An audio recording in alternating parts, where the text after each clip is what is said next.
한겨레 더정치 대선주자 인터뷰 시간입니다. 오늘은 첫 번째로 이재명 성남시장을 찾아왔습니다. 이재명 시장님 안녕하세요. 네, 환영합니다. 감사합니다. 감사합니다. 네. 시간 내주셔서 감사드리고요. 바쁘실 텐데. 네. 일단 와서 첫 인상이 이 시청 건물이 참 어마어마하네요. 네. 시청 건물은 어마어마한데 시장실은 아주 소박하지 않습니까? 아, 네. 뭐 그런 차이가 좀 있는 시민들의 놀이터로 제공되고 있어서 잘 쓰고 있습니다. 성남시청을 언제까지 사용하게 됩니까? 이거는 뭐 계속 쓰죠. 앞으로도 계속 네. 쓰게 돼 있군요. 요즘은 시민들이 하도 활용도가 높으니까 네. 너무 좋다고 잘 쓰자고 또 그렇게. 처음에 지을 때는 좀 호화 청소로 비판을 네. 많이 받았었죠. 처음에는 이제 공무원들만 쓰니까 뭐 그리 필요하냐, 뭐 돈도 많이 들었는데 팔아치우자 뭐 이런 여론이 많았는데요. 지금 뭐 보다시피 야외 스케이트장도 만들고 또 개방도 많이 하고 또 놀이터가 되다 보니까 거의 뭐 시민들의 복지 문화시설이 돼 있습니다. 네. 출마 관련해서요. 네. 자, 대통령을 왜 하려고 하시는지, 왜 이재명이어야 하는지 이런 질문을 한다면 뭐라고 답변하시겠습니까? 뭐 대통령도 그 직위 자체를 또 권력과 명예 또 자기 이익을 위해서 추구하는 사람들도 상당히 많을 것 같습니다. 네.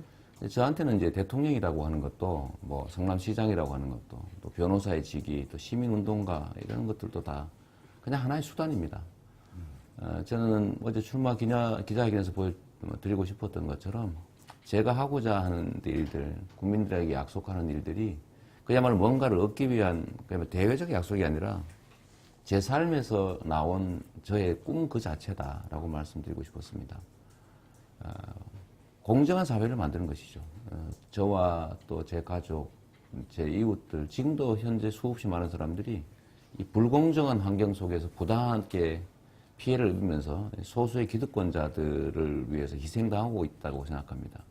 그런 불평등, 불공정, 격차, 또 불법 이런 것들을 좀 청산하고 모든 사람들이 억울한 일이 없는 공정한 사회를 만드는 게 제 필생의 꿈인데 근데 공정한 사회를 만드는데 다른 사람은 잘 안 되고 나 이재명만이 할 수 있다. 이렇게 네. 주장하시는 이유가 있나요? 그냥 보면 알지 않습니까? 예를 들면 정치 권력 자체를 위해서 싸우는 것인지 아니면 정말로 사람들의 희망을 위해 싸우는 것인지. 제가 우리 사회가 공정하기 위해서는 사실 거대 기득권하고 싸우는 게 필수적이지 않습니까? 네. 근데 우리 사회의 거대 악들 또는 거대한 기득권들하고 싸우지 않으려면서 그들과 함께 공생하거나 또는 그들의 종속되어 있으면서 공정한 사회를 만든다고 말하는 것은 사실은 구두선에 불과하죠. 제가 그래서 최근에 우리 사회의 가장 큰 기득권자는 이제 정치 권력도 아니고 군사 권력도 아니고 재벌 권력이다. 재벌과 함께 재벌과 싸우는 것, 또 재벌의 기득권을 철폐하는 것, 재벌 체제를 해체하고 기업들이 그야말로 공정한 경쟁을 하게 하는 착한 기업을 거듭나게 하는 것, 이게 중요한 과제인데 저는 일부 정치권에서 상당히 유력한 분들이 재벌을 제재하려는 게 아니라 말은 제재하려고 그러면서 실제로는 재벌의 이익을 추구하는 걸 보고 정말 좌절하고 있습니다. 네, 알겠습니다. 자, 비슷비슷하게 이어지는 질문일 네. 수 있는데요. 2017년 대통령 선거가 이제 갑자기 치러지는데 지금 유권자들이 대통령 후보한테 요구하는 게 있을 것 같아요. 네. 이걸 해달라. 역시 같은 건가요? 재벌 해체를 그렇습니다. 요구한다고 보십니까? 공정사회 건설이죠. 공정사회 건설이다. 적폐청산 공정사회 건설이 핵심적 시대 과제이고 이번 촛불 민심 또는 국민의 열망이라고 생각합니다. 알겠습니다. 자, 궁금한 게요. 2004년에 수배 중일 때 네. 성남시장 출마를 결심하신 그런 장면을 책에다 써놓은 걸 네. 제가 봤는데요. 2004년 3월에 수배 중에 교회 지하 기도실에서 네. 어떤 눈물의 그 도시락을 네. 먹으면서 이제 성남지립병원을 위해서라도 내가 반드시 성남시장에 출마해야 되겠다 네. 이렇게 밝혔다고 이제 책에 써놓으셨는데요. 말씀도 이제 여러 번 하셨죠. 네, 그런데 하나 궁금한 게 이런 게 있습니다. 자, 대통령 출마를 결심하시게 된 이런 아주 구체적인 계기가 있는지 이런 질문을 드리는 이유는 혹시 대선 주자 여론조사에서 지지도가 높이 나오니까 그럼 나도 해도 되나 보다라고 이렇게 불려나오신 거는 아닌지. 그런 측면이 전혀 없다고는 할 수 없죠. 그런 측면도 있습니다. 네, 이게 저는 시장이나 대통령이나 뭐 국회의원이나 큰 역할의 차이가 없다고 보는 사람입니다. 말씀드린 것처럼 공정한 사회를 위해서 제가 판검사보다는 인권 변호사의 길을 선택했고 또 네. 필요해서 시민운동가의 길을 갔고 또 그러다 보니까 그것보다는 직접적으로 권력을 갖고 시민들이 원하는 바를 이뤄내는 것이 더 낫겠다고 해서 제가 시장이 되기로 했고 또 시장이 된 다음에 시장으로서 역할을 총력을 다했는데 여전히 이제 국가 권력, 특히 정부와 부딪히면서 한계를 많이 느끼고 있었는데 공정한 사회를 만들기 위해서라면 이 모든 것들이 하나의 수단일 뿐이죠. 근데 대통령이라고 하는 우리나라 최대 권력, 최고의 권력을 만약에 갖게 된다면 그 자리가 좋아서가 아니라 더 많은 힘으로 더 빨리 더 큰 성과들을 낼 수 있겠다. 더 빠르게 더 더 근본적인 공정사회를 만드는 계획을 할 수 있겠다고 믿게 된 것이죠. 제가 대통령을 하지 말자라고 마음먹은 것도 아니고, 네. 시장이라고 하는 게 나한테 주어진 최고의 역할이니까 총력을 다했고, 좀 더 나은 도구를 제가 쓸 수 있다면 당연히 그 도구를 쓸 텐데, 만약에 전혀 불가능한 상태에서 그런 얘기를 하는 것 자체는 헛된 꿈이지 않습니까? 물론이죠. 그런데 국민들께서 저를 호출해 주시고 일부에서 그렇다면 우리가 대통령으로서 충분히 할 수 있는 상황이기 때문에 그렇다면 우리가 거기 요구에 부응하는 것도 제 역할을 하는 것이다 이렇게 생각하게 된 것이죠. 이 대선 출마가 실현 가능한 어떤 나의 목표도 될 수 있겠다. 또 내가 대통령을 이러이러한 명분으로 내가 하고 싶다라고 국민들한테 설명을 할 수 있겠다. 네. 뭐 이런 생각을 하시게 되는 거는 시기적으로 대략 언제쯤이신지요? 한 재작년, 이제 재작년이 됐죠. 재작년 연말 정도인 것 같습니다. 그 전에, 무슨 계기가 있었습니까? 2015년 연말이네요. 한 1년 정도가 남은 전 시점이고, 네. 이제 그 전에, 그러니까 2015년 초 정도부터, 이제 저도 시정에 약간의 성과를 내고, 네. 국민들의 호응도도 높아지는 도중에, 현실적으로 예를 들면 여론조사상 그 유력한 하나의 후보군으로 국민들이 언급해 주시기 시작하니까 한 1년 정도는 저희가 고민을 한 거죠. 네. 그러니까 가능한 얘기냐. 성남시장이 재선되시고 나서 한 1년 정도 고민하시다가 이건 가능하겠다. 이렇게 한 2년 정도가 지난 거죠. 2년 정도 지나서. 그러니까 처음에 국민들의 일부에서 호출이 있고, 네. 그러나 그때 한 1년 정도는 실현 가능한 일이 아니다라고 생각했는데, 한 1년 정도가 지나면서 계속 그 기대도 높아지고, 또 가능한 상황이 좀 주어지니까, 우리도 현실적인 고민을 한 1년 가까이 했다고 봐야 되겠죠. 이게 그냥 지나가는 얘기냐, 현실이냐, 고민을 하다가 재작년 연말 정도에는 결론을 냈습니다. 이것도 우리가 하나의 수단으로서 충분히 고민해야 되고 치열하게 노력할 필요가 있지 않겠느냐 그렇게 생각이 된 거죠. 알겠습니다. 출마 선언할 때 그 가족들을 소개하신 게 굉장히 특이하던데 네. 사실은 웬만한 정치인들은 사생활 보호한다고 가족들을 잘 앞으로 네. 내세우지 않는 경우가 많은 걸로 알고 있습니다. 네. 그런데 이재명 시장님은 그 가족 또 정치 이거에 대해서 이렇게 분리하지 않고 같이 국민한테 보여주고 계신데 특별한 이유가 있으신가요? 두 가지 정도 이유가 있습니다. 네. 첫째는 저의 꿈이라고 하는 게 그야말로 저의 개인 정치적 욕망을 위한 것이 아니라 이런 우리의 가족을 포함한 우리의 이웃들, 이 평범한 다수의 약자들, 그 약자들 중에 제가 한 사람일 뿐이다. 그리고 제가 하고자 하는 일들은 그야말로 세상을 위한 일이라기보다는 근본적으로 따지면 나와 내 가족들, 내 이웃들의 소박한 열망 그 자체다라는 걸 보여주고 싶었죠. 네. 정치인이 하는 공약이라고 하는 것이 대개는 자기가 뭔가를 이루기 위한 국민에 대한 약속인데 저 같은 경우는 이와 같이 참혹한 환경, 어려운 환경 속에서 진정으로 대중이 원하는, 그래서 더 본질적으로는 저 자신이 내면에서 원하는 저와의 다짐이다라는 걸 한번 보여주고 싶었던 것입니다. 그게 첫째고, 둘째는 이제 약간의 현실적인 이유도 있습니다.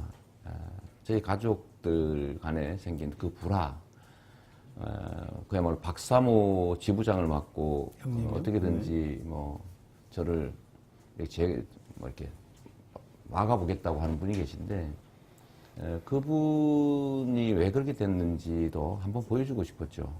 그러니까 우리가 평범한 가정에 그야말로 흙수저라도 가지고 태어난 집안이라면 이런 일이 있었겠냐. 이제 오손도손 잘했겠지만 우리가 그야말로 무수저 집안에 저라는 사람이 좀 돌출적으로 이렇게 드러나게 돼서 좀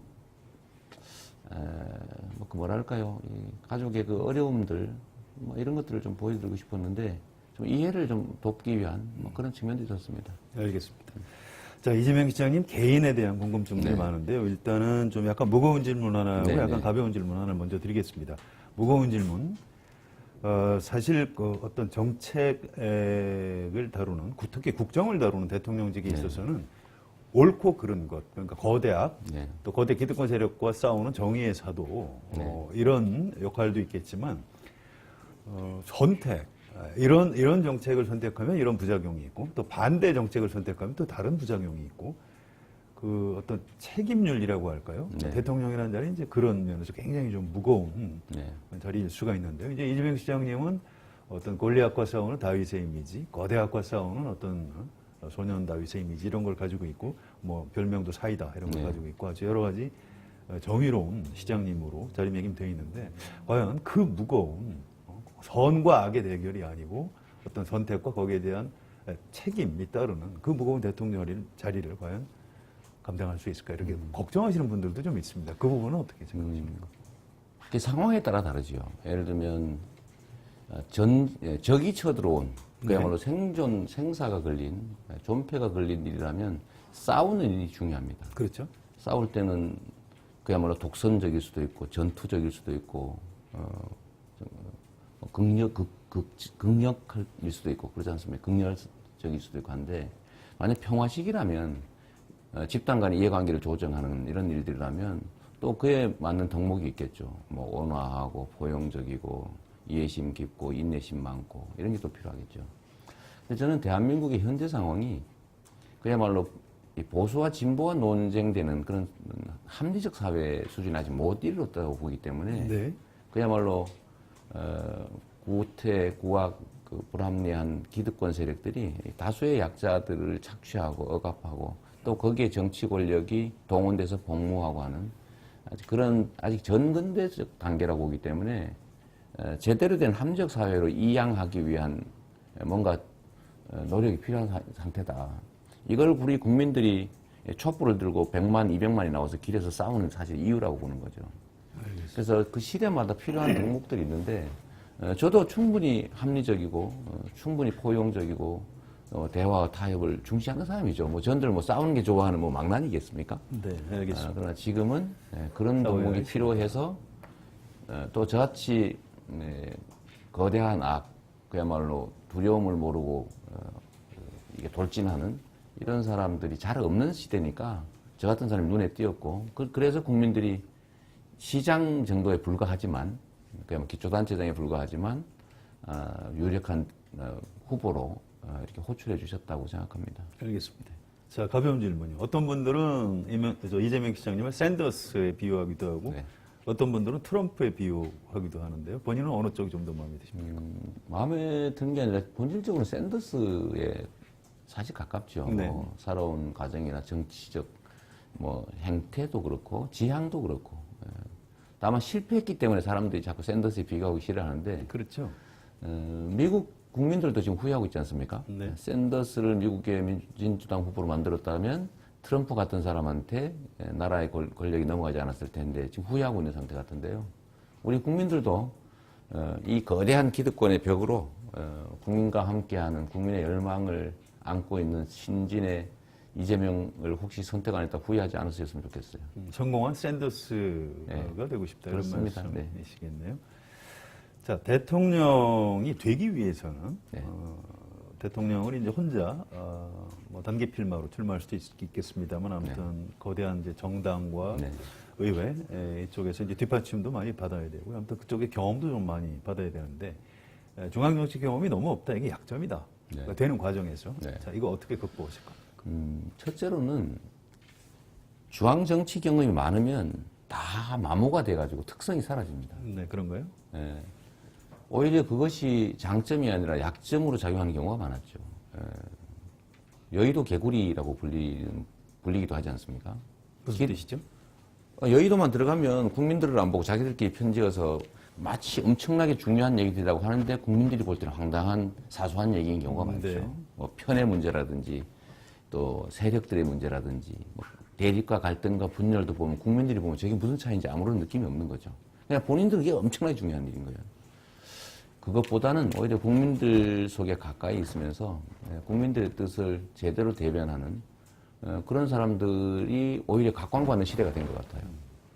예를 들면 트럼프도 그렇고 샌더스도 그렇고 아웃사이더 이런 뭐 거. 아웃사이더, 변방. 이게 중앙 정치권에서 보면 변방이고 아웃사이더인데 네. 국민들의 이 입장에서 보면 국민에 가장 가까운 존재들이죠. 그래서 정말로 극적인 변화가 필요한 시기에 진짜 변화는 변방으로부터 오는 겁니다. 그 역사적 경험 아니겠어요?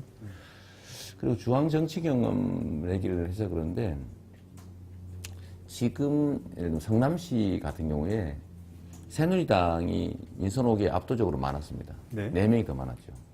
그런데 저는 그걸 국민들의 힘으로 그들이 뭐 100% 삭감 뭐 부결하고 있을 때 국민들과 함께 우리 시민들과 함께 손을 잡고 그걸 다 이겨냈거든요.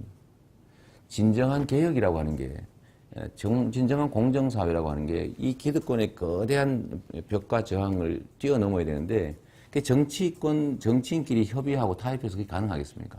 지금까지 못했지 않습니까? 지금 야당이 다수당이 된 현재 1년이 다 돼가는데도 불구하고 실제로 낸 성과는 거의 없죠.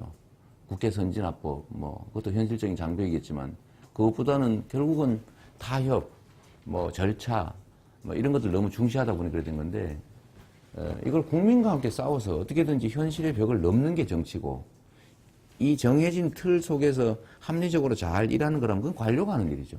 정치는 원래 기존에 있는 이 현상을 힘을 들여서 어려운 걸 해결해 나가는 게 정치죠. 그러려고 정치하지 뭐하려고 관료 말고 또 정치를 꼴겠어요. 오히려 중앙 정치 경험이라고 하는 게 저는 지금의 대한민국의 현실에서는 그야말로 70년 적폐청산과 공정사회 건설이라고 하는 이 혁명적 변화의 시기에는 오히려 장애 요소가 된다고 생각하고 저는 정당의 후보가 되려고 하는 거지 새로운 정당을 만들려는 사람이 아닙니다. 그렇죠. 그러니까 정당의 후보, 즉 컨트롤 타워가 되거나 아니면 그 정당이 대표하는 선수가 되려고 하는데 그러면 제가 후보가 되면 그 정당과 함께 가겠죠. 네. 자, 그 부분은 다시 한번 여쭤보기로 하고요. 지금 당장 궁금한 게 대통령 후보로 나서겠다 이렇게 이제 출마 결심을 할 때 우리가 보통 왜 도원 결의라고 하나요? 어떤 그 동지들하고 이제 같이 뜻을 모아서 야 우리 한번 해보자 뭐 이런 장면들을 묘사하는 경우가 많은데 이재명 시장님 어떻습니까? 지금 어떤 이재명 대통령 만들기에 같이 나선 사람들 동지들이 있나요? 많지요. 소개 좀 해주실까요? 손가락 혁명군들. 네. 저는 이름 없는 다수의 국민들이 저의 진정한 동지라고 생각합니다. 제가 여의도를 중심으로 한 기존 정치권을 재편하는 방식으로 기존 정치의 이 기득권을 넘어설 수가 있겠습니까? 네. 그건 경쟁 자체가 불가능하죠. 아예. 그래서 저는 출발 자체를 그 여의도에서 제 정치적인 중앙 정치가 시작된 것도 아니고 결국은 국민 속에서 시작됐기 때문에 이 기조를 잃으면 안 된다고 생각합니다. 국민들 속에서 그야말로 작은 실천을 하고 대한민국의 진정한 변화를 바라는 지금은 소수지만 이 열망을 가진 이 국민들이 저의 정치 동지들이죠. 네, 알겠습니다. 쉽게 답변해 주시네요. 자, 대통령에 당선이 된 이후에 국정을 이끌어가는 데는 어쨌든 그 수많은 참모들과 또 장관, 전문가들의 도움이 현실적으로 이제 많이 필요할 텐데요. 자, 장관이나 청와대 참모들을 주로 정치인들 또는 관료 또는 뭐 학계 이런 전문가들 이런 사람들 중에서 어느 집단을 주로 기용할 생각이신지요? 저는 현장의 실천가들을 주로 쓰고 싶어요. 어떤 사람들이죠? 예를 들면 노동부 장관은 노동운동을 하는 노동자들 중에서 시키고 싶습니다. 네. 예를 들면 문화부는 문화활동가들 속에서 이걸 제3자적 입장에서 논평하는 사람들이 아니라 행동하는 사람들 속에서요. 그러니까 문화부 장관이면 뭐 배우라든가 가수라든가 실제 문화인들을 말씀하시는 건가요? 그건 뭐 너무 그건 지엽적이고 뭐 그걸 포함해서 이걸 비평하던 행정관료, 행정관료는 행정을 하면 되죠. 시키는 일 잘하면 되니까. 예. 예. 또 정치인들도 하나의 행동가일 수도 있긴 합니다. 입법하는 사람들이니까. 네. 근데 그걸 꼭 정치, 관료, 전문가 이렇게 제한하는 것은 오히려 안 좋고 오히려 현장에서 실제로 이걸 집행하는, 행동하는 그런 사람들 속에서 주로 찾고 싶습니다. 네, 알겠습니다. 자, 경선과 관련해서 몇 가지 좀 질문을 드릴게요. 네. 경선 후보 등록하면 성남시장직을 어떻게 하시나요? 사퇴하시나요? 유지하시나요? 일단 경선 탈 때까지는 네. 시장직을 유지하는 게 문제가 없으니까 경선 자체를 하고 법률상 어쩔 수 없다면 또 사퇴해야 되는 상황도 올 수 있습니다.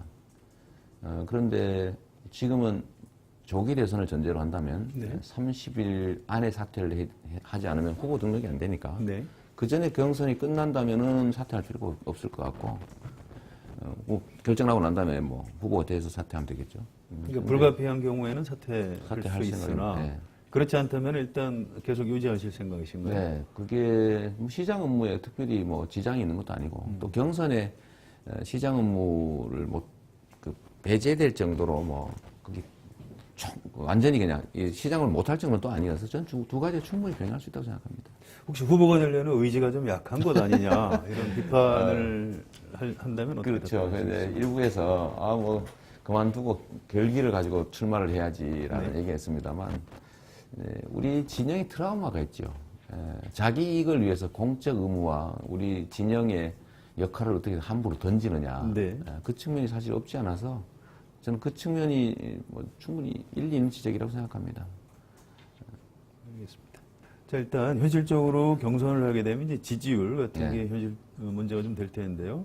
촛불 전국에서 이제 급상승세를 탔다가 탄핵안 가결 뒤에는 좀 꺾였고요. 네. 지금은 이제 약간 고착돼 있는 그런 상황인데. 촛불 국면에서는 이제 과거의 적폐를 청산하기 위한 이제 전쟁을 치르는 것이었고 네. 그 과정에서 제가 국민들의 그 뜻에 부합하는 주장 또 행동을 했기 때문에 동료 의식이 매우 높았던 것 같아요. 네. 그 다음 단계는 대한민국의 미래를 어떻게 만들 거냐 하는 것인데 이제 거기에서 두 가지 정도의 질문이 시작된 것 같습니다. 과연 이길 수 있을까? 좋기는 한데 현실적으로 이기기 위해서는 어떤 선택을 해야 될까 하는 측면에서 밴드웨건 효과, 밴드웨건 큰 효과. 효과에 영향을 미치는 것 같고 네. 당장 선거를 치러야 되는데 누가 가능성이 높을까 이렇게 생각하기에 측면이 있는 것 같습니다. 네. 그리고 두 번째는 각각이 내는 정책과 즉 미래 비전과 그 실현 가능성에 대해서 아직 검증이 이루어지지 않았습니다. 네. 그래서 원래 상태로 돌아간 거라고 보면 되겠죠. 근데 검증이 아닌 거죠. 그렇죠. 각자의 후보가 뭘 하려고 할까 첫째.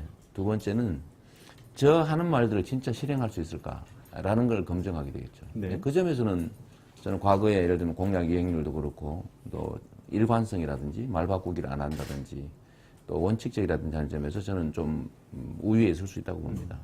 네, 알겠습니다. 또 한 가지는 네.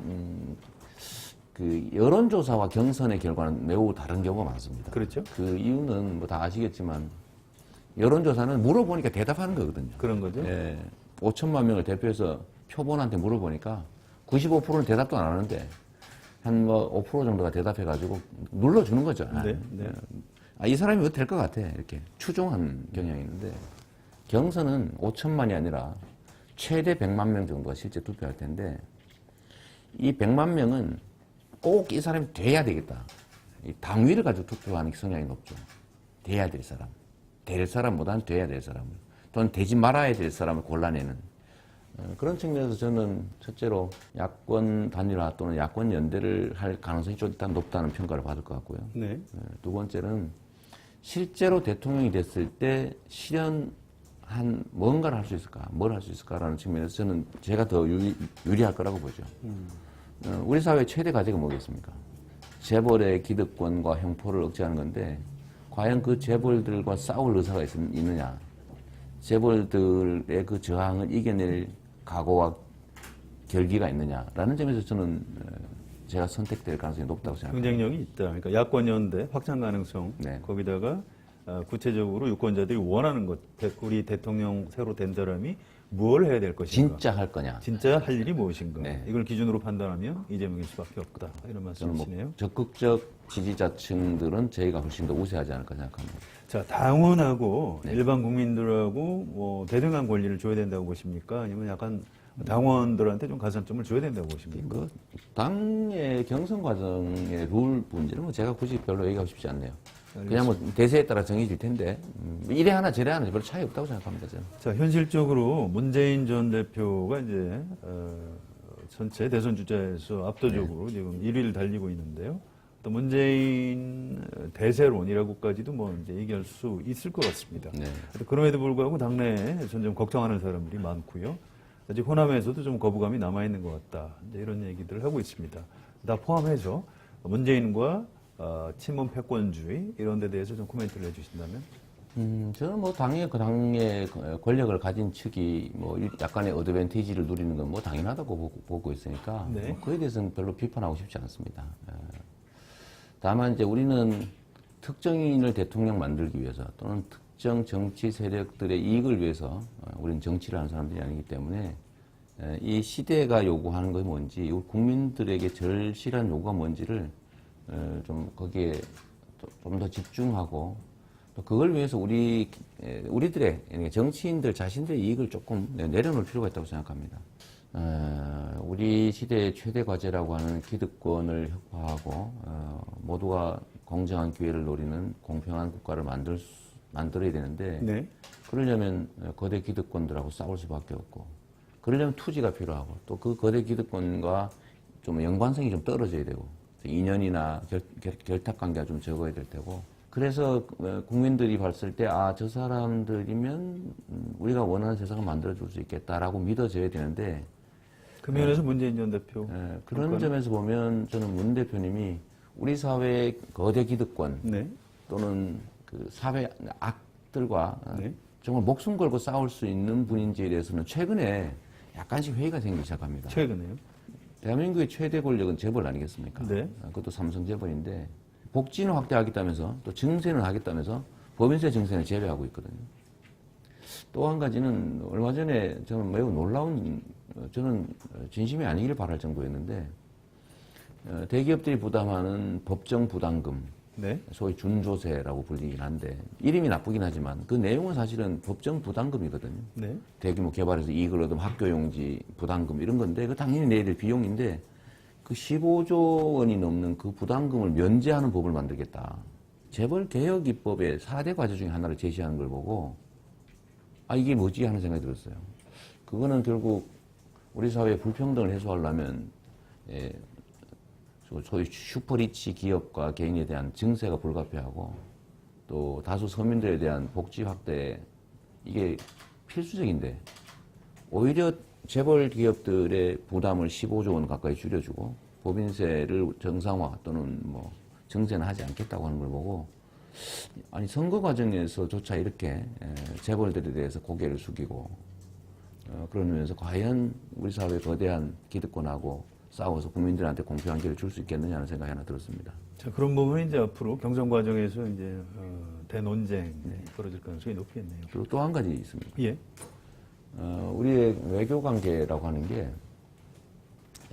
반도 국가라서 그 자주적 균형 외교라고 하는 행동 원칙이 정말로 중요한데 네. 그 측면에서 지금 사드 배치 문제라든지 정보보호 협정 뭐 이런 것들은 심각하게 그 자주적 균형이라고 하는 데서 벗어나 있지 않습니까? 네. 어떤 노력을 해서라도 반드시 이걸 사드 배치는 철회를 하는 게 저는 맞다고 보는데 그 점에 있어서도 현실로 받아들여야 된다라는 취지의 최근에 입장 변화가 좀 있었죠. 그런 걸 보면 예. 과연 부당한 강자들과 싸울 의지가 있는지에 대해서 최근에 좀 회의가 들기 시작했습니다. 알겠습니다. 이재명의 뉴딜 성장 정책 네. 이런 표현을 쓰셨는데 좀 아주 쉽게 설명을 하신다면 핵심이 뭘까요? 성장입니까? 성장과 균형을 네. 동시에 이루는 것이죠. 성장이 침체되는 제일 큰 이유는 그 과실이 독점되기 때문이고 네. 그 과실이 투자로 연결되지 못하기 때문이죠. 이 성장의 과실들이 우리 구성원들한테 골고루 배분되면 그게 성장이 자양분이 되는 거죠. 네. 저거하고 똑같습니다. 이게 도토리가 이렇게 떨어지면 또 나뭇잎이 떨어지면 그게 땅을 비옥하게 하기 위해서 다시 도토리와 나뭇잎이 생기지 않습니까? 그렇죠. 근데 그걸 싹 걷어가면 어떻게 되겠어요? 누군가가. 나무가 못 자라. 못 자라죠. 네. 그것도 똑같은 얘기죠. 경제 영역의 강자, 즉 특히 재벌들의 횡포를 억제하고 공정한 경쟁 룰을 만드는 것. 두 번째는 노동자를 보호하고 노동권을 강화해서 노동자, 즉 가계소득의 몫을 늘리는 것. 세 번째로는 과도한 초과 이익을 세금으로 환수해서 국민의 복지를 증진시키는 걸 통해서 가처분 소득을 늘리면 경제의 순환이 이루어지고 실제로 기업들도 투자할 때가 생기겠죠. 자, 예, 이 부분은 그 출마 선언할 때 또 밝히셨고요. 앞으로도 또 밝히실 기회가 있으리라고 봅니다. 우리나라 이제 성장률이 갈수록 점점 떨어지고 있는데요. 이게 상당히 좀 구조적인 이유가 있다 이런 진단들이 있는데 대통령 임기 중에 실현 가능한 어떤 성장률 목표치를 어느 정도 생각하시고 계신지요? 글쎄, 저는 성장률을 과거처럼 무슨 7%니 뭐 이렇게 하는 건 무슨 거짓말이라고 보고요. 그렇죠. 747 시대가 있어요. 그러니까 이게 불가능한 얘기들을 그래서 국민을 현혹한 것인데 사실 대한민국은 이미 선진국이 있죠. 선진국의 성장률 3%면 결코 적은 게 아닙니다. 사실은.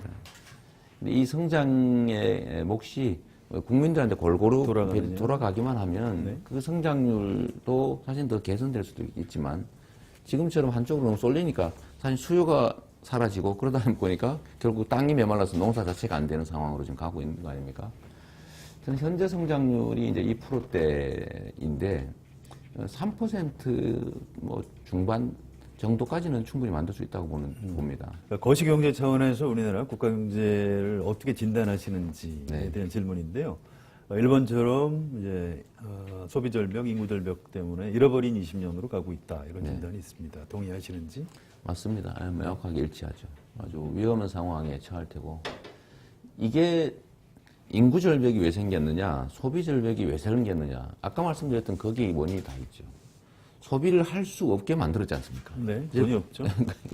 가계 소득이 줄어드니까 노동의 몫이 줄어들고 노동자 탄압을 통해 노동의 몫이 줄어들고 예를 들면 대기업 감세, 부자 감세를 통해서 국민들에게 집행할 가처분 소득이 줄어들고 그러니까 당연히 소비 절벽이 생기고 국민의 삶이 어려워지니까 이제 아이를 양육하는 게 부담에다 고통이다 보니까 아이 낳지 않고 그러니까 당연히 인구가 줄어들고 그래서 사실 죽음의 길로 지금 가고 있는 거거든요.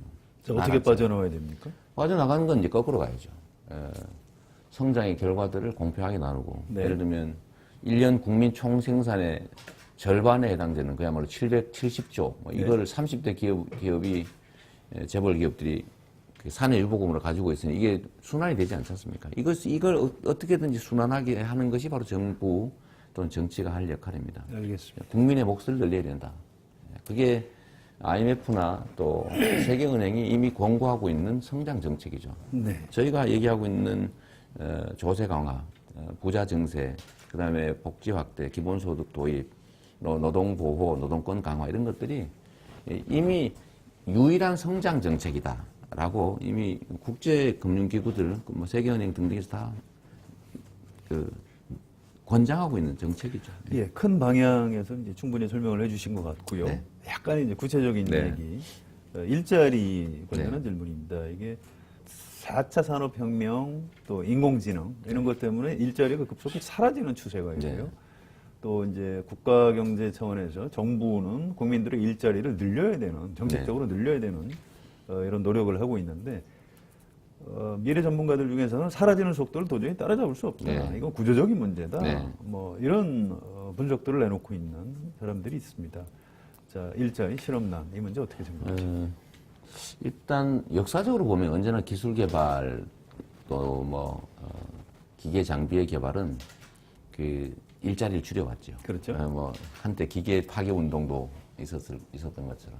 근데 여기에 대응하는 우리 인류의 모습들은 대개는 노동 시간을 줄이는 걸로 적응해 왔던 것 같습니다.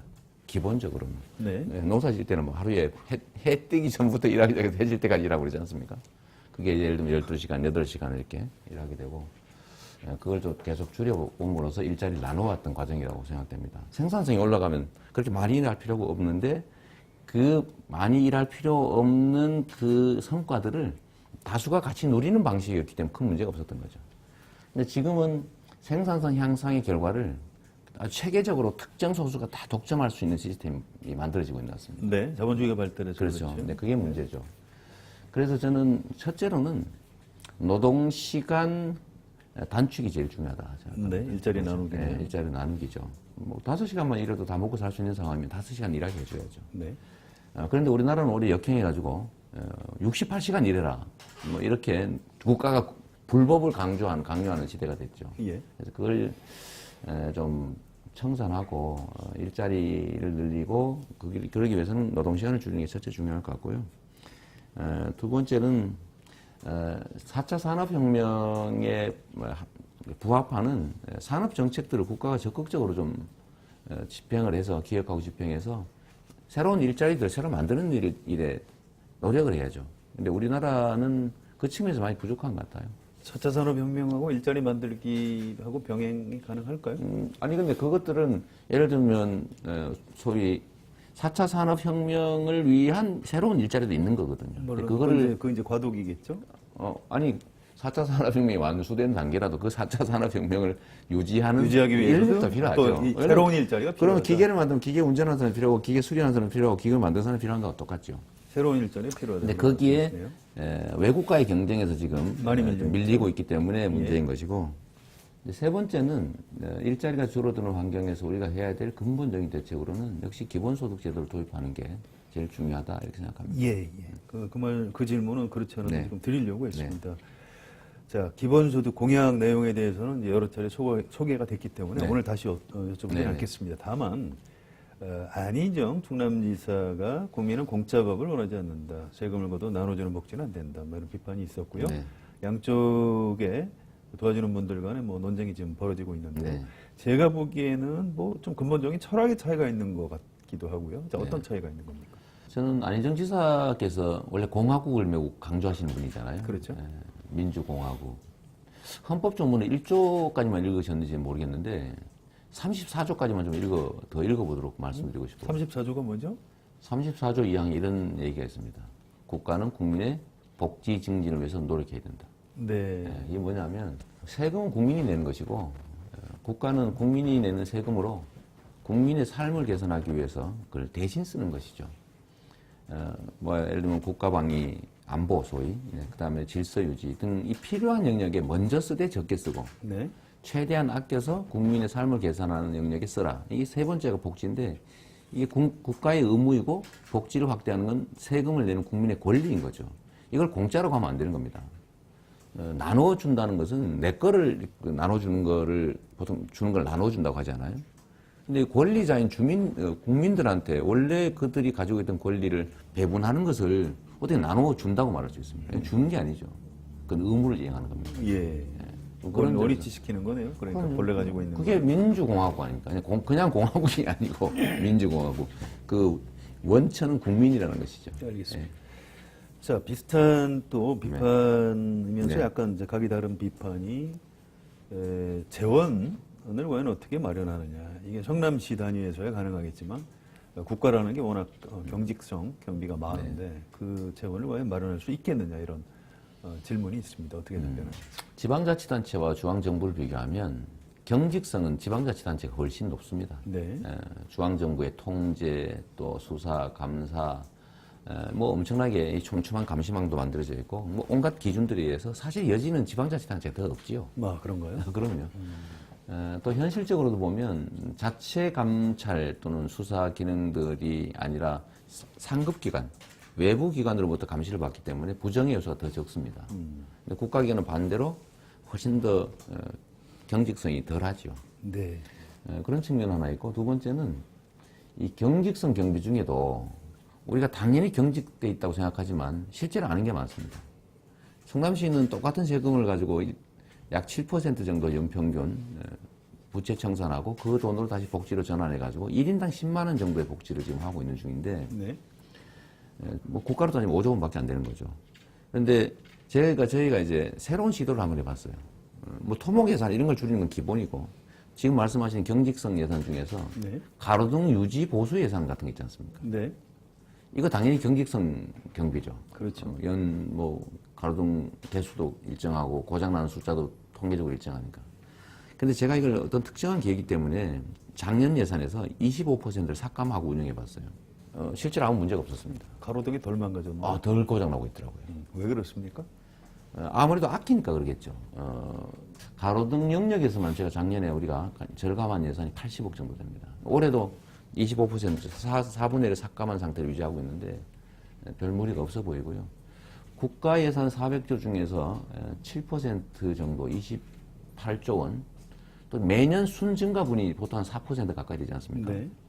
거기다가 한 3% 정도만 더하면 28조 원을 만들 수가 있고, 그 28조 원을 2,800만 명에게 100만 원씩 기본소득으로 지급하면 가구당 한 200~300만 원이 되고, 특히 이거를 그냥 주는 게 아니라 지역화폐 형태로 그 해당 지역에서는 쓸 수 있게 만들어서 쿠폰 형태로 지급하면 네.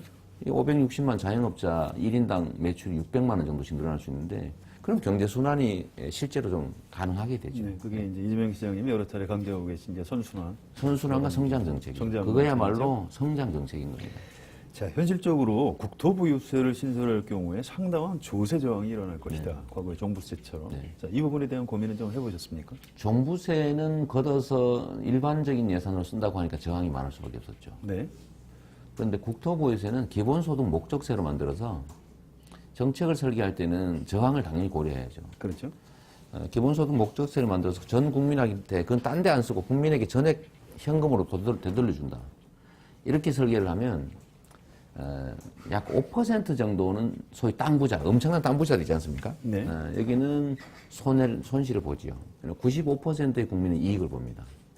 95%는 이익을 보니까 찬성하겠죠. 그리고 이게 바로 국가가 해야 될 일들입니다. 우리 사회의 제일 심각한 문제는 격차가 심하다는 거 아닙니까? 1, 2%가 13%를 갖고 뭐 이런 것들을 교정하기 위해서 여기서 조금 더 덜어서 같이 살 수 있게 하는 게 바로 정부의 원래 역할이죠. 30만 원을 먼저 주고 나중에 국토부 유세를 걷는 방법은 안 될까요? 아니, 그 조삼모사 원리라는 게 있어가지고요. 뭐 그거는 그런데 30만 원을 어디서 조달합니까? 30만 원이 15조 원인데 미리 조달하기는 어렵고 결국 설득해가면서 이게 결국 우리 사회의 불평등, 격차를 해소하는 유일한 길이라고 생각합니다. 알겠습니다. 자, 재벌 해체 네. 관련해서 이제 질문을 드리고 싶은데 이거는 어떻게가 결국 가장 중요하다고 생각합니다. 또 국민들이 실제로 재벌들이 우리가 이제 정권에서 괴롭혀서 우린 못 해먹겠다, 공장을 해외로 나가겠다 이런 식의 협박을 할 가능성이 굉장히 높고요.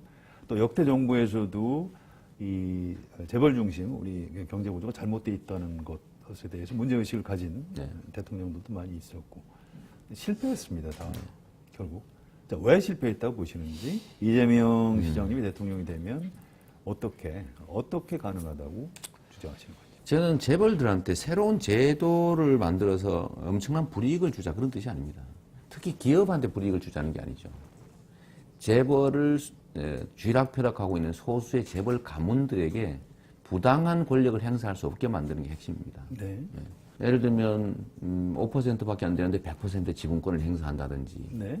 또 부당한 내부 거래를 통해서 사실상 배임행위를 한다든지 뭐 재벌 가문을 살리기 위해서 일감 몰아주기 위해서 불법 편법 상속을 한다든지 중소기업을 약탈한다든지 기술 탈취한다든지 또는 불법 장시간 노동 또는 불법 노동을 통해서 노동자들의 몫을 줄인다든지 이런 불법 전수소 그중에 특히 정치 권력과 유착해가지고 부당한 이익을 취한다든지 하는 것들을 그걸 완전히 제거해야 되는 거죠. 재벌 기업들을 없애자는 게 아니라 재벌 기업들이 제대로 된 경쟁 환경 속에서 정상적인 경쟁력을 갖도록 만들어주자는 겁니다. 착한 재벌을 만들어주자는 거죠. 재벌 기업 만들어주는 건데 이게 그럼 왜 안 되느냐. 말로는 되기 쉬운데 안 되는 이유는 실제로 정치 권력과 이 재벌의 돈이 자꾸 결탁하기 때문이죠.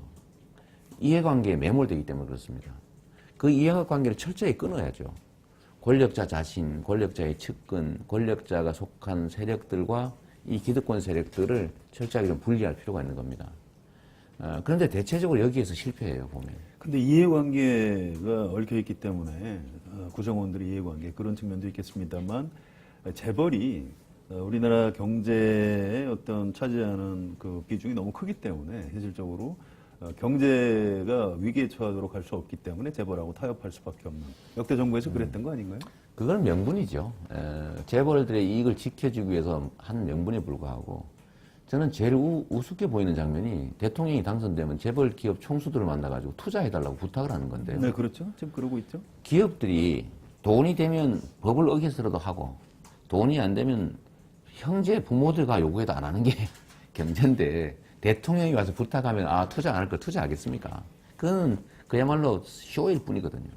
기업들은 이익이 되면 하고 이익이 안 되면 안 합니다. 그런데 우리가 불법적 거래, 불법적인 유착, 정경 유착 이런 것들을 끊는다고 해서 기업 자체가 불이익을 보지는 않습니다.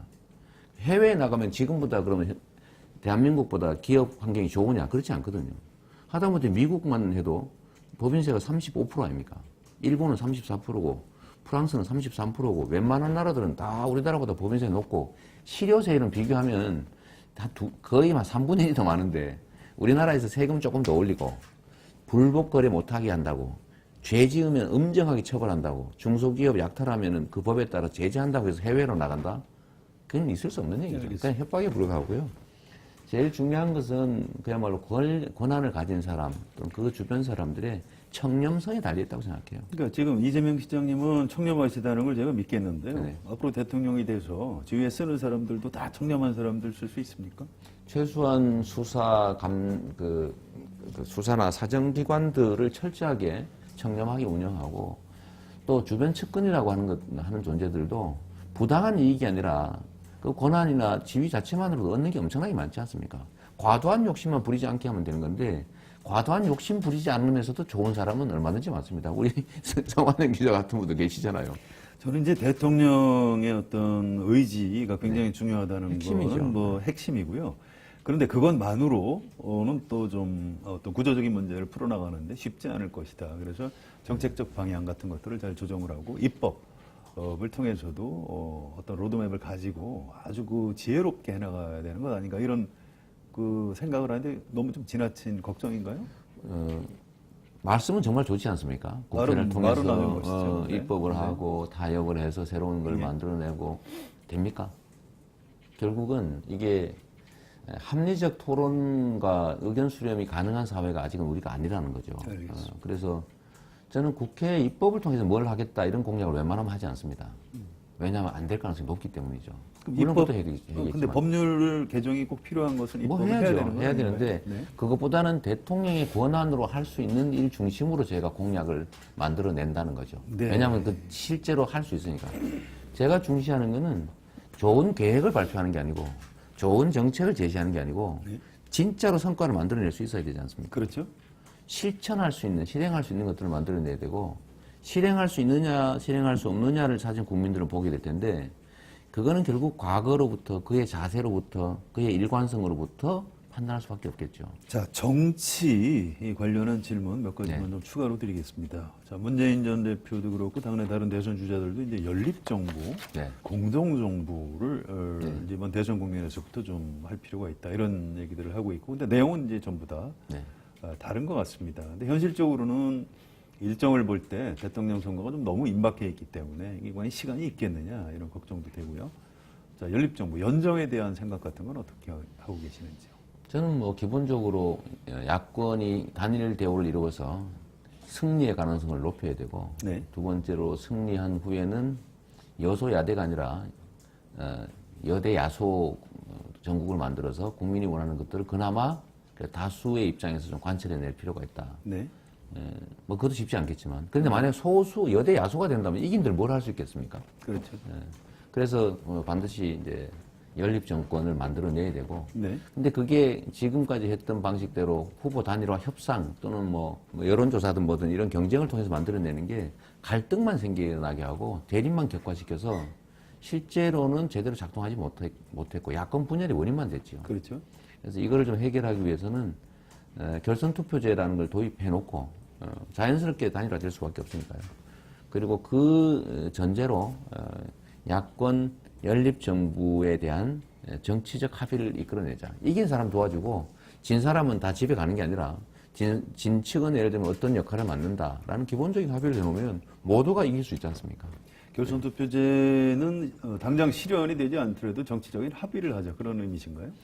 결선 투표제를 도입해놔야 현실적으로 단일화가 자연스럽게 이루어질 수 있다라는 뜻입니다. 근데 지금 반대하는 정당도 많이 있고요. 또 중앙선관위에서도 어렵다고 난색을 피하고 있는 선관위는 뭐 법을 제정하는 쪽은 아니니까. 그렇죠. 그렇고 다른 정당, 새누리당이나 바른정당에서 새누리당 동의하는 것 같지 않던데요?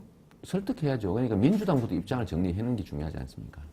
민주당은 뭐 찬성한다고 그랬고요. 저는 그렇게 알고 있고. 근데 행동하지 않는 것 같은데. 아무튼 이 결선 투표제에 대해서는 이제 일반 국민들도 지금까지 안 했는데 왜 갑자기 선거를 두 번 하느냐, 그 비용 누가 되느냐 이런 반론은 만만치 않더라고요. 그거는 지금까지 야권이 결선 투표를 계속 주장했고 문재인 대표께서도 주장을 했는데 지금 민주당의 태도가 네. 애매모호하니까 결국 그렇게 되지 않나 싶어요. 예. 자, 개헌에 대해서는 어떤 입장을 가지고 계신지 궁금한데요. 이 중에서 이제 현실적으로 대통령 선거 전에 개헌이 좀 어렵다고 봐야 될 것 같고요. 대통령 선거 이후에 이 권력 구조 부분을 어떻게 해서 개헌을 해야 되는 건지, 또 개헌이 과연 될 건지 되지 않을 건지, 뭐 이런 분석과 전망 이런 걸 좀 해주신다면 어떨까요? 지금은 뭐 당연히 국민들이 원하는 대로 권력 구조를 논의하는 개헌보다는 네. 어떻게 하면 국민들의 뜻이 제대로 반영되는 정치 제도를 만들 것인가, 현재 상태로 가능한 네. 개혁 입법에 지금 집중할 때라고 생각합니다. 물론이죠. 네. 차기에 저는 개헌 논의는 계속돼서 다음 정부 안에서는 좀 실제로 개헌이 좀 되면 좋겠습니다. 네. 그건 뭐 개헌의 내용에 대해서는 각 정치 집단 또는 정치인마다 이해관계가 달라서 주장이 다 다르지 않습니까? 그렇죠. 그런데 저는 국민의 뜻을 존중할 필요도 있고 또 대한민국의 이 현재 비정상 사태를 좀 정리하기 위해서는 그냥 합의하지 않으면 아무것도 할 수 없는 제도보다는 그래도 대통령의 의지로 국민의 뜻을 반영하는 개혁이 이루어질 수 있도록 대통령제가 좋겠다는 생각을 하고 국민의 뜻은 대통령제가 대체적으로 좀 많다고 높죠. 보시는 거죠. 뭐 여론조사상 그렇고 네. 또 이게 남북 대치 상황이나 뭐 이런 여러 가지 객관적 조건 때문에 아무래도 지금 현재로는 저는 대통령제가 현실적이라고 생각합니다. 4년 중임 대통령제를 하더라도 현재 대통령이 가지고 있는 여러 가지 권력을 좀 분산해야 된다. 네, 그 말씀을 좀 먼저 드리면 예. 그러나 단임제 대통령제가 가지는 이 국정의 단절 문제 때문에 한 번은 그래도 중간 평가를 하기 위해서는 중임제가 바람직하고 네. 아마 말씀하신 것처럼 너무 주황집권적이고 또 주황인 중에서도 대통령의 권한이 너무 많이 집중되어 있는 측면들이 있기 때문에 이거를 국가기관 간의 수평적인 좀 분권화 이런 것 좀 필요하겠고 지방자치를 강화해서 중앙의 권한을 좀 지방으로 분산시킨다는 측면에서 분권을 좀 강화하고 또 우리 이 변화되는 상황에 맞춰서 저는 노동자와 중소기업 또는 뭐 이 산업 구조 이런 문제에 대한 또 국민들 기본적 인권에 관한 얘기들을 좀 현대 사회에 좀 맞게 좀 반영하고 좀 인권을 강화하는 쪽으로 네. 좀 내용은 가면 좋겠다 이렇게 생각합니다. 대통령이 되시면 정부 대통령의 어떤 권한을 이용해서 개헌안을 내는 용의가 있으신가요? 물론이죠. 알겠습니다. 자, 개헌보다 더 어렵다는 선거제도 개편에 네. 대한 견해는 어떠신지? 우리나라의 모든 문제는 사실 이 정치 권력자들의 부패 또는 이기심에서 시작되는 것 같고 네. 그러다 보니까 정경유착도 생기는 거죠. 이기심을 가지는 잘못된 정치인들을 국민들이 눈뜨고 볼 수밖에 없는 상황도 이 표의 등가성이 보장되지 않는 비정상적인 선거 제도 때문이죠. 국민을 눈치 보는 게 아니라 당 또는 당의 실력자의 눈치를 보면 되는 사회이니 이게 민주적인 사회가 될 수가 없습니다. 그래서 표의 등가성이 보장되는 선거제도를 만드는 게 가장 시급한 일이라고 생각이 되고 그래도 가장 합리적 제도라고 보여지는 게 뭐 저는 독일식 정당 명부 비례대표를 좀 네. 대폭 확대해서 국민들이 원하는 만큼 그 권력을 정치권에서 나눠 가질 수 있도록 하는 게 제일 중요한 것 같습니다. 알겠습니다. 그걸 그 방향에 대해서는 전문가들이나 일반 국민들도 동의하는 사람이 많은데 지금 이제 그 법률 개정을 그렇게 하려면은 국회의원들이 해야 되는데 네, 쉽지 않죠. 예, 국회의원들이 이제 자기가 다음에 바로 낙선할 수 있는 제도 개혁은 잘 하지 않으려고 하는 이 엄청난 그 딜레마가 있습니다. 자, 이 부분은 어떻게 풀어야 될까요? 언제나 기득권자들과 또 다수의 국민들의 뜻은 부딪히고 그럴 때 대개는 또 기득권자들의 의사가 관철되고 물론이죠. 그래서 국민들은 네. 또 정치 불신하고 그렇죠. 혐오하고 이탈하고 그렇죠. 악순환이죠. 그런데 가끔씩 극적인 현상이 벌어지지 않습니까? 이번에 새누리당 의원들은 싫지만 어쩔 수 없이 탄핵 의결에 참여했죠. 네. 그게 아주 묘하게도 국민들이 원하는 탄핵 여론 78%와 일치하게 그렇죠. 234명이 그렇죠. 찬성했습니다. 결국 정치는 국민의 뜻이 국민들이 힘만 가지면 관철된다는 의미이기도 한데요. 거기에 저는 이 기득권자들의 저항을 이겨내고 국민의 뜻이 관철되게 하려면 결국 정치 지도자들 중에 그 민주적 사고를 가지고 국민의 뜻을 존중하는 사람의 태도와 의지가 중요하다고 생각해요. 네. 뭐 예를 들면 대통령이 어떤 제도를 만들어야 되겠다. 당연히 국회에서는 반대하겠지만 국민들과 함께 힘을 합쳐서 그 압박해서 관철해낼 수 있겠죠. 국민들 스스로도 해내는데 국가 권력을 중에 가장 중요한 권력을 차지한 대통령이 국민의 손을 잡고 국민과 함께 기득권들을 하나씩 이렇게 타파해 나가면 저는 못할 일이 없다고 생각합니다. 가능하다 그런 말씀이시네요. 저 성남에서 실제로 해냈으니까 작지만 그렇죠. 새누리당 압도적 다수가 다 반대하고 다 부결하지만 시간이 좀 걸려서 우리 국민들, 학부모들, 노인의 뭐 이런 시민들과 함께 다 하나씩 격파해서 제가 원하는 거 다 해냈거든요. 무슨 말씀이세요? 알겠습니다. 자, 그런데 대통령이 이제 국민들하고 한편이 돼서 기득권을 이제 부숴나간다. 굉장히 그 아름다운 그림인데요.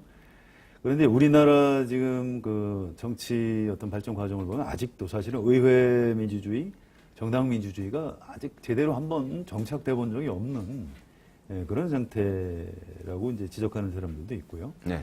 또 이제 직접 민주주의 요소를 가미는 할 수 있으되 우리나라처럼 정당 민주주의, 의회 민주주의가 제대로 확립되지 않은 상태에서 직접 민주주의 요소를 너무 많이 도입할 경우에 나타나는 문제점이 있을 수 있다. 이런 지적을 하는 전문가들이 있습니다. 자, 이 부분에 대한 생각은 좀 어떠신가요? 저는 기우라고 생각합니다. 원래는 민주주의 이념에 의하면 국민들, 나라의 주인들이 직접 의사결정하고 집행해야 되는데 원래는 그렇죠. 다만 네. 이제 지리적 한계, 네. 또 규모 한계 때문에 대의제도, 네. 대리인을 뽑는 것도 아니겠습니까? 그런데 이게 마치 절대 진리처럼 얘기돼서 결국은 직접적으로 국민들이 우리 공동체 문제에 대해서 의견 내고 집행에 참여하고 책임을 묻고 하는 것들이 그렇게 하면 안 되는 것처럼 인식되고 있어요. 그런데 이미 이제는 정보통신수단의 발달과 국민들의 민도가 높아지면서 지리적 한계, 규모의 한계를 이미 넘어설 수 있습니다. 뭐 전 세계에 있는 우리 국민들이 수백만 명이 동시에 접속해서라도 의견 표명하고 토의하고 결론 내릴 수 있는 상황이 됐지 않습니까? 그래서 저는 공연한 핑계라고 생각하고 예를 들면 국회에서 국회 선진화법 때문에 국민들이 원하는 입법을 못하지 않습니까? 뭐 예를 들면 국민의 2%, 유권자의 2% 정도가 뭐 국가가 가지고 있는 전산망을 통해서 의견을 내서 2% 이상이 요구하면 국회 본회의에서 표결해라. 충분히 할 수 있잖아요. 직접 입법 못하더라도 뭐 그런 국민 발안제, 또 국민 소환. 예, 좀 더 많이 직접 민주주의 요소를 도입하는 것이 옳다. 그 부분이 옳다. 옳을 뿐만 아니라 그렇게 해야 됩니다. 해야 된다. 왜냐하면 그게 원래 국민들이 가진 권력이기 때문에 가능한 상황이 되면 원래 권력을 되돌려 줘야죠. 근데 이제 이런 반론이 있을 수 있습니다. 지금 사드 배치에 대해서 찬성 여론이 더 높게 나오거든요. 네. 이런 경우에 사드 배치를 해야 되나요? 그거는 정치 집단들의 이해관계가 반영된 수치일 가능성이 높습니다.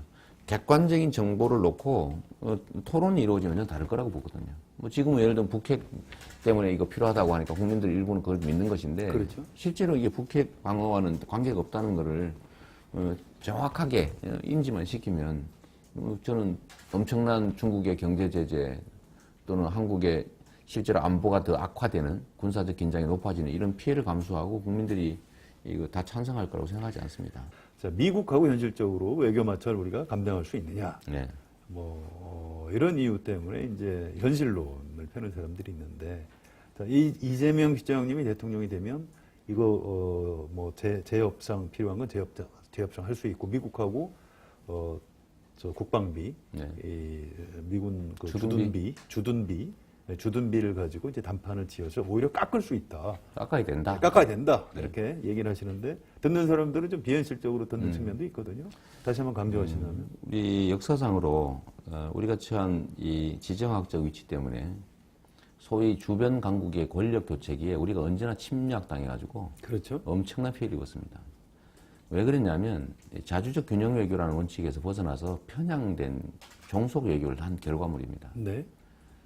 지금 이 주변 대한민국을 둘러싼 이 주변 강국들이 자국 중심주의 주창하는 강한 지도자들로 꽉 차 있는데 네. 그 안에서 우리가 중심을 지키지 못하고 한쪽에 편향되게 되면 다른 쪽으로부터의 압력을 견뎌낼 수가 없습니다. 예를 들면 미국의 압력이 높으니까 미국이 원하는 대로 안 하면 어떡하느냐. 그러면 중국의 압력은 어떻게 견딜 것이며 러시아의 압력은 어떻게 견디겠어요. 그러니까 어려우니까 못한다라고 할 게 아니라 어렵기 때문에 모든 걸 던져서라도 그걸 이겨내는 게 정치 지도자가 할 일이죠. 그렇죠. 힘든 거 안 하겠다고 이미 정해진 거 어려우니까 어떻게 하겠냐 이렇게 얘기하면 그 말로 대통령을 뽑겠습니까? 그래서 지금은 미국의 과도한 요구 때문에 사실은 미국에는 그야말로 공평한 우방 관계이기보다는 사실상의 종속 관계화 돼 가고 있고 특히 군사 측면에서 네. 또 일본에는 굴욕적 관계로 지금 전락해 가고 있잖아요. 그렇죠. 중국은 전략적 협력 관계가 아니라 이제는 전략적인 압박 관계가 돼 가고 있는데 네. 이것들을 되돌리기 위한 단초는 결국은 잘못된 결과물들을 제거할 수밖에 없는 거죠. 당연히 싫어하겠죠. 이미 뭐 자기들이 한쪽 팔 떼가기로 약속했는데 왜 팔 안 떼주냐 이러면 떼주지 않는 쪽으로 노력해야 되고요. 그래서 힘들지만 사드 배치는 다른 어떤 뭐 대안을 제시하든지 어쨌든 타협을 만들어서 뭐 원상복구하도록 하고 거기서 다시 출발해야지 지금 이미 기울어지고 깨진 상태를 그대로 유지하는 건 방법이 아닙니다. 전시작전 통제권이야 원래 당연히 환수하기로 합의돼 있던 거니까 하기로 했던 거죠. 그동안 되고. 이명박 박근혜 정부에서 뒤로 미룬 거고요. 그다음에 전자권 회수와 국방비 상승을 불러올 거다. 저는 이거 도저히 동의할 수 없어요. 네. 이미 국방비가 북한의 최소 7배, 10배 이상 우리가 지출하고 있고 군사력 비교를 해도 작년 2016년 기준으로 북한은 25위, 우리는 11인데 어떻게 미군 없으면 뭐 북한을 막아낼 수 없다 이런 소리를 할 수가 있습니까? 저도 사실 동의하지 않는데요. 그러니까 이제 그런 주장을 하는 사람들이 네, 있다. 그러니까 그런 그래서 얘기. 이거를 네. 설명을 통해서 이렇게 이런 불안감을 해소하고 네. 자주 국방의 길로 자주적 균형 외교의 길로 가기 위해서 정말로 이게 큰 노력을 기울이지 않으면 저는 역사적으로 우리가 국제적인 권력 관계 변동에 제대로 대응하지 못해가지고 결국은 침략의 그 아픔을 겪었던 그 역사가 다시 반복될 수 있다고 생각합니다. 알겠습니다. 좀 엄중하게 생각해야 될 시점입니다. 예. 세상에는 정치인들이 이거 하겠다 저거 하겠다 정책도 많이 제시하고 약속도 많이 합니다. 문제는 할 수 있느냐 하는 것이죠. 누군가한테 돈을 빌려줄 때도 전에 돈 떼어먹은 사람한테 다시 안 빌려줘야 됩니다. 자꾸 이 말했다 저 말했다 말 바꾸고 이런 사람은 그냥 일관성 있게 자기 주장하는 사람보다는 좀 신뢰도가 떨어지는 게 낫죠. 정치인은 담보도 없고 보증도 없습니다. 오로지 그 사람을 믿어야 됩니다. 결국 그가 과거에 해왔던 일들, 그가 과거에 공직자로서 했던 선과 또 그가 공직자로서 공적 권한을 남용한 일이 있는지 이런 것들을 잘 보시는 것이 실제로 앞으로 우리를 위해서 한 저 약속들이 지켜질 수 있는지 없는지를 결정하게 될 겁니다. 저는 지금까지 제가 한 말들 다 지켰습니다. 100%가 아니라서 아깝긴 한데 공약 이행률은 역시 대한민국 역사에 없는 96%였고 저는 제가 한 말들 굳건하게 지켜나가고 있습니다. 앞으로도 그렇게 할 겁니다. 제가 하는 약속들은 국민들 위해서 하는 약속이 아니라 제가 살았던 그 처참한 사회적 약자들의 삶, 또 우리 가족과 이웃들이 겪고 있는 현재의 그 고통들을 벗어나게 하기 위해서 제가 제 스스로에게 하는 다짐입니다. 그 다짐들을 저는 버릴 수도 없고 또 지키지 않을 도리도 없습니다. 열심히 할 생각입니다. 진정한 변화, 강자들의 횡포가 없는 약자들 다수가 꿈과 희망을 가질 수 있는 공정한 사회. 모든 사람들이 원하는 것이겠지만 저의 내면의 다짐이기도 합니다. 함께 공정한 사회 만들었으면 좋겠습니다. 감사합니다. 수고하셨습니다. 감사합니다. 네, 감사합니다. 네, 네, 네.